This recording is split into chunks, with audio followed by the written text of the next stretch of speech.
Қарттар біздің асыл қазынамыз. Олар өмірдің бар ауыртпалығын көтеріп, елдің елдігі үшін тер төккен асыл жандар.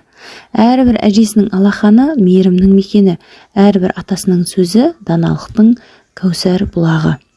Қазақ халқы ежелден қарты бар үйдің қазынасы бар деп бекер айтпаған. Өткені ата-әжелеріміз өткеннің шежіресі, болашаққа жол көрсетер даналарымыз.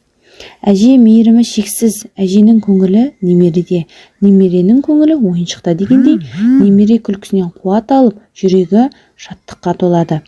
Ал ата ақылы өмірдің бағыт бағдары. Атасыз үй, батасыз дейді дана халқымыз.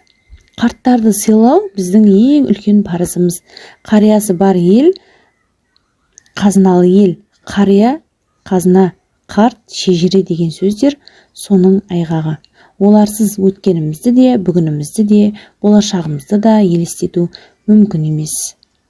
Немере мен ата-әженің арасындағы байланыс ерекше. Ол жүректен жүрекке жететін мейірім. Қартты сыйлағанның қазынасы толады, қариясы бардың дариясы бар деп халқымыз бекер айтпаған. Сондықтан қымбатты оқушылар, қарттарды құрметтеу ұлттың, ұрпақтың парызы. Біз әрдайым ата-әжелерімізді қадірлей білейік, батасын алайық, өйткені баталы ел арамас. Қарттарым, асыл қазынам, сіздер біздің тірегімізсіздер.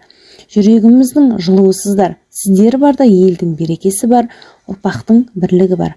Қарттарымыз аман болсын. Қарттарын қадірлеген ел ешқашан тозбайды. Қарттарының батасын алған ұрпақ ешқашан адаспайды. Өмірдің ащысы мен тұщысын татқан ақсақалдар кейінгі буынға үлгі өнеге, тағылымды тәрбие қалдырады.